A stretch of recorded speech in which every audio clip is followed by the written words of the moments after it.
What did you just say? I know how the buttons work now. You know how the buttons work now? Yeah, because like the last 3 times you guys got in here before me, and I'm standing here like a dumbass trying to read it as my blind ass far away from my screen, going, "What the fuck does it say? What button do I press?" Is this the first time in the last 3 episodes Dave's mentioned his blindness? Because I've mentioned divorce in each one, and so I think my bingo card's winning. So Dave's is being blind. Yours is being divorced. Just disability. Mine is being old, right? Well, it can be, except for you're literally within a year of me Yeah, age-wise. but look at how good you look. Look at those. Dude, Look at those lips. John looks the same as he did 10 years ago when I met him. Fucking No, lie. no lie. I'm going through my Megadad's archives right now, working on refreshing some stuff, and I'm pulling up all these old graphics that I have, and there's a bunch of stuff from you from like, I don't know, 8 years ago, and I'm like, my God, that is literally what he looks like right now. It's not fair. Yeah, well, when you shave your hair, it helps, and when you trim the beard enough that the gray doesn't show as much, it helps. But also, like, I am decently in shape for maybe the first time in my life. Not my legs hurt like hell today. Not in the Navy though. Like, no, even in the Navy, man. Come on, I had a 300-foot long thing to walk back and forth from, and you ain't running, right? Fair. So Adam, I hate to disappoint you, and maybe you're not going to give two shits about this at all, but you're okay. So first of all, anyone who's listening to anything that you do probably knows that you are very artistically talented, right? And like all the different arts, you can draw well and stuff. You can sing and play music. Your strip show is top notch with the dancing. Right. So Adam's thing is okay. John's divorced. I'm blind, and Adam's talented. Yes, yeah, I know. This is not going well for us. But at least look, Adam, at least you're not the one that said it. But I need you to know that as of this weekend, you are not the only artist in the group. Oh my God. Are you what are you doing? I gotta know. Wait, yeah. Okay. So and I'm gonna have to show you the finished project when it's done, but I'm painting a picture. I bought, be ready to be blown away by this, a paint by numbers. I bought a paint by number canvas. Fuck off. You did not. I did. Look, I needed a positive hobby. I like having art on my wall. Both of those things can be expensive. But if you buy a paint by numbers canvas, and there's a billion different brands of these things, I am not going to promote a certain one until I finish this and say how good it is. So starting yesterday, I started painting this. It's this like chimpanzee, and he's like sideways, these like colorful headphones on. I was really hoping it was like hands Blue's up. Clues or something. No, come on. Look, if you saw the art on my wall, so the art on my wall, I have something from the woman I've been seeing for the last couple of years that showed where our first date was. I have 2 paintings my daughter painted about 5 years ago. I have in my bathroom, I have an elephant sitting on a toilet that is breaking underneath him. And I have this like little pig that's sitting on a shelf that stares at the women who use the bathroom because like the guys are standing up, so it's to their back. But like if a woman is over, like they sit down, it's like it is about 2 feet straight eye line from them is this little pig that's like sitting on the shelf, like staring at them. I have an elephant like on a tree branch. So the chimpanzee makes sense. More fascinating home. Yeah, this is concerningly weird. No. The more I find out, like the toilet elephant thing, I was like, hey, that's a little stupid, but like whatever, John. Like, yeah, it's funny. I don't care. Yeah. Then you're like, yeah, and then I have a pig that stares at women. Yeah, well, you know, so here's the thing with the pig. Okay, so first two things. One, if you ever step in my house, you would know that a woman's touch has never done anything with the decorating here, right? It is obvious. I have a $20 chair that I got from a thrift store that I got because it rocks and it spins and it was $20 and it didn't smell bad. Does it does it rock like it rocks, or like it rocks because it was cheap? Oh, both. But yeah, it rocked, but it does not recline, which is the only problem. Otherwise, I would live in that thing. I have a couch that does not match anything else in my house, and I have a white IKEA chair that I love to death. That is my downstairs. The nicest thing I have in my house is a TV stand that a coworker gave me as he was retiring.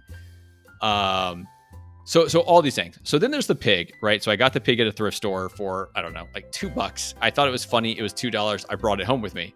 I put it on my bookshelf by my TV. And then one day I knew I had some people coming over. And so I set it in the bathroom facing the toilet. And the reactions I've got have been worth it. There's not like a nanny cam in there or anything weird, is it? It's not like a... No, that's in the toilet facing upward. Got it. That is so gross. Oh, I can't. I don't even like myself for making that joke. Staying in. Welcome to Like, None of Us Are Qualified, the best advice podcast. Used to be the bad advice podcast, but I read it wrong. Each episode, we take a question from our community, give you horribly misguided advice from 3 idiots who, after all these years, still can't figure out who actually let the dogs out. If you have a question you'd like our advice on, you can simply reach out to us on Threads at None of Us Are Qualified or at our Gmail, which, Dave...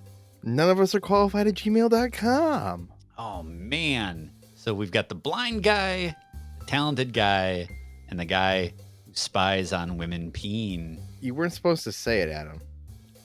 Now we have to change it. Now we're liable. Now it's made it real. Today's... Actually, you know what? It's kind of fitting because today's topic... Adam peed in a park. Help! I was caught peeing in the park. And it goes a little something like this. Recently, I was walking home from some light day drinking when I got the urge to pee badly. Our park bathroom was locked, so I took the next best option, which was the bushes. Your Midstream, pants. I locked eyes with one of our neighbors walking his dog.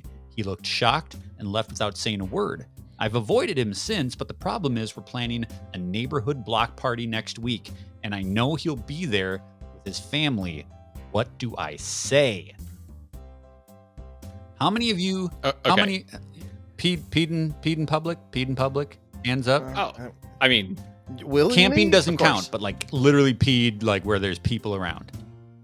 Yeah. Okay, hold on a second. Now, are we talking like in a bush, like on a city street, or are we like talking in a back like, alleyway where like it belongs? Even then, Where it belongs.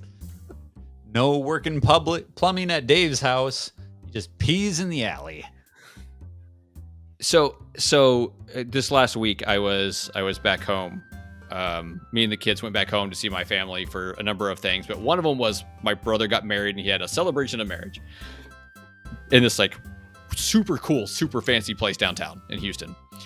And so if anyone knows me, they know I hate parking downtown. I hate dealing with it. It stresses me out more than anything. So I drove around a couple times. I'm like, hey, here's a parking lot right across the street. That's $10. I don't care. I'm taking it. Drive in, pull up to the parking spot. And I'm like, making sure I'm like in the lines and putting a park. And my daughter is in the passenger front seat. And she's like, oh, well, that guy's peeing. And I look up. And there's the parking lot, then there's a building, and then there's like the street, and then where we're going. And there's this guy just standing by his car, just pissing on the wall. Like, not even in a bush, not even like secluded at all. I was like, is this guy homeless? And then he steps away and joins his friends because he was peeing like right next to their car. Like he wasn't even. What time of day was it? It was 6 p.m. Still very bright outside. How open air was this parking structure? It wasn't a structure. It was like it was like street level, open, nothing covering it. Not a ramp, just an open air lot. Nope, Just a lot. nothing. I find that a little bit more acceptable than if you would have done it in a ramp. You know, because like at least it can air out. Oh, wait, are you talking about on the ramp or like no? Because if you went to like the corner by the ramp, at least you're secluded to some extent. This guy was like, "Here I am, I'm peeing on your wall." Was he facing the correct way, like, or was like the wall like halfway up? Wait, what? I'm trying to picture. Like, did you think he's peeing over his shoulder onto the wall behind him? Alley-oop. Facing the right What's way. the right way? Away. No, you face the wall. Because at least then you have like one side blocked from people just like seeing how you know. I've peed in a golf course. Like when there's a bunch of people golfing around. I've peed at a golf course. See, that's almost more acceptable because you're like in the middle of the golf course, and there's probably like it's kind of like a wooded area, right? I don't know I don't know how urban I've gone with my peeing. Yeah, you know? see, that's the part I'm trying to figure out. Like the most urban would be like in a back alleyway, right? But outside like a bar, something like that. Behind the bar. I've been drunk in some really. Well, I've been drunk in some like really crazy places. Maybe I did. I don't remember. My closest bodily fluid leak. It's not pee. I came out of a bar once after downing way too many drinks, and they had an outdoor patio, and I was trying to get to the car. My wife was trying to get me to the car, and I'm walking by this outdoor patio. There's a family of 4 sitting, like not even 4 feet away from me, and I projectile vomited everything in my body, just everywhere, spraying left and right and up and down. All these kids and their parents are eating breadsticks. I mean, it wasn't a choice. Wait, hold on. What type of establishment was this? Because when you started out, it sounded like you were at a bar, which is a place where adults would be, where it's like more like a you sports get bar. that drunk, sports but like bar, you know. So like a family. So you got way too drunk at a family. Oh yeah, I was gone. Well, I'd never had a Long Island before. Oh, those are good, and they'll do it. Well, and I'm like, wow, I can barely feel this. This just tastes delicious. I'll have another. And I drank another one really quick, and I'm like, I'll have another. And then I'll have another. And then do this specifically, it'll do this. Yeah, and then it was Dave, what's your experience with Long Islands? Don't drink them again. Oh, they're so good though. I haven't had one since just because of the experience. You just gotta be conscious about how many you're drinking. It's fine. Yeah, it's good. Yeah, I was with there's this place, ill-intended people who did know better, but wanted to see me suffer. Was your wife one of them? Because I met her. She seemed like a very but nice she was just woman having a good time. Oh well, that's what makes sense. So this guy's peeing in the park. His neighbor locks eyes with him, so we don't really know if he saw the business. So he's not secluded enough, though. This park pier. Yeah. Look, he's secluded. Okay, I'm assuming he's secluded from the waist down, right? Like I'm assuming that. Look, let's be honest. If we've all peed in bushes before, and there's a way you do it where you get close enough, like you don't have to like penetrate the bush, but you can if you want to. That actually might work really well. Might work a little well for some people, just. Yeah. But anyway, so okay. Let's assume that like it was obvious what he was doing, but he did not see the goods. So you got 2 options. At that moment, you have 2 options. Option 1, he locks eyes. You shake it real quick. You put it away. You pretend like nothing happened, even though you both know something happened. Then when you see each other later, you just pretend like nothing happened, and both of you are going to pretend this because he doesn't want that conversation any more than you do. Option 2, you lock eyes, you lick your lips, and you pretend like you're doing something else. You commit to it. Commit to the lean into it. Yeah, because I guarantee he's not going to say anything at the party then either. And then you're like, what kind of dog is that? Is that like can I take that foot long in this bun? Is it a wiener dog? There's no in between. Those are his only 2 options. It's only 2 good options. I mean, sure, there's other Okay, ones. so the moment is past, and now he's worried about this situation approaching. Does he have anything to feel? I don't think this guy has anything to feel bad about. No. Right? Wait, hold on a second. It did not say who his neighbor was, though, right? Oh. Could be a congressman. What if his neighbor was like the 10-year-old girl next door? Oh, shit. No. Why not? Because she at that I don't age want to talk might about have something to say. No. She didn't see anything. She didn't see anything. She knew what was going on, and what was going on is a natural thing for people to do. Maybe not in the right spot, but a 10-year-old doesn't bite their tongue always. So now everybody knows. They might say something. Yeah, because if it's a grown man, if I see my neighbor out peeing in the park, like, I'm not gonna come home and tell my entire family about it. I'll probably tell my wife, hey, guess whose ding dong I saw tonight? But it stays between us. That's what the sanctity of marriage is all about. And this internet question. And the internet. And the entire internet. Yeah, but would you high if you were let's say it was sidewalk, bush, guy standing on the other side. So like within arm's reach of the I'd help him out. Would you high five him? Yeah. I'd be like, you need to help. You need to help shaking that thing off. Oh boy. Somehow made it worse. I mean, maybe I don't look so bad for some things I've said. Maybe I would help shield. Like, hey, you need me to run interference on the rest of the people in the park? You want me to just stand in front of you and face the opposite direction? Exactly. Do you need That's what a good neighbor would do. The problem here isn't the guy who is peeing. It's the guy who came across the peer, and he's not a good neighbor. Listen, he didn't ask for that. Right. Yeah, but when it comes to neighbors, it's not what you get asked to do, right? It's what the situations you find yourself in and how you handle them. And I agree, Adam, this guy was wrong. So I think when the block party comes up, you don't worry about, you don't put the shame on you. You put it on this guy in front of his family. You march straight over to him and you say, what the fuck's wrong with you, buddy, that you didn't help me hide my public park pee?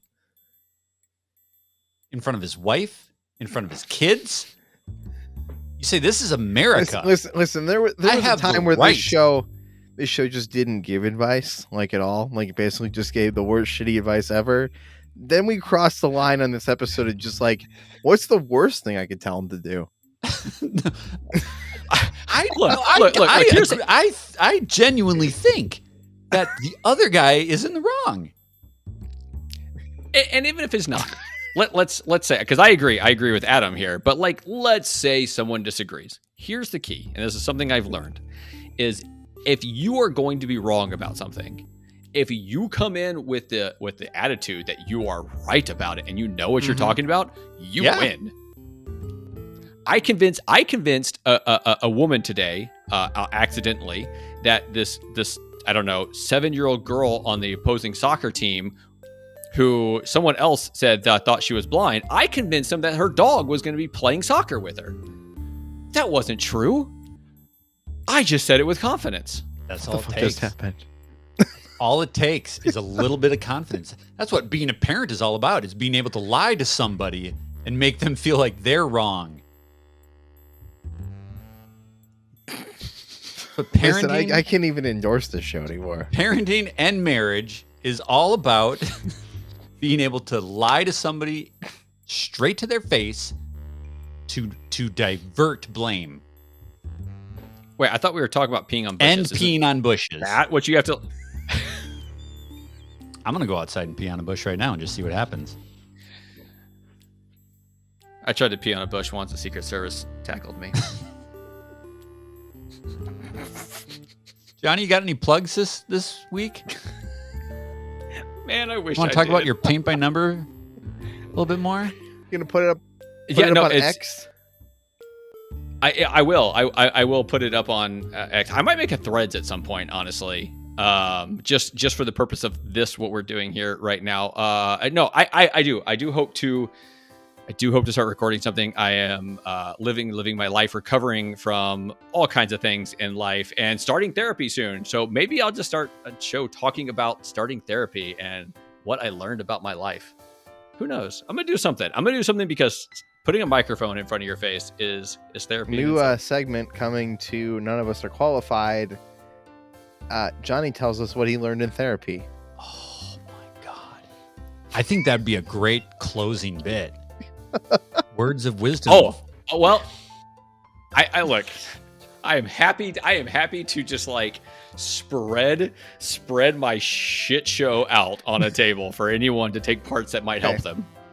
I think what I'm taking most from this enterprise that we've all gone on together is that I take great joy from Johnny's misery and his process of working through it. It helps to know that you're not the only one in pain.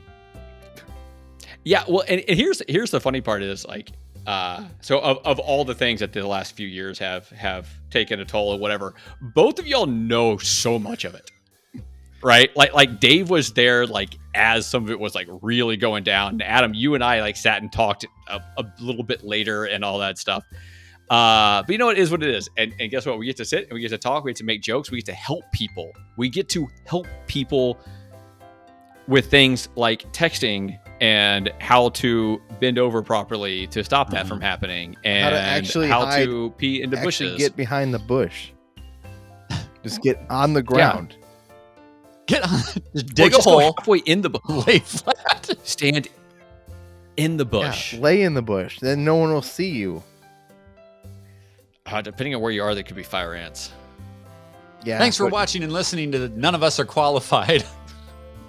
Join us next week when we discuss how to deal with a snobbish cyclist who hogs the road. Have a great week, and remember, none of us are qualified.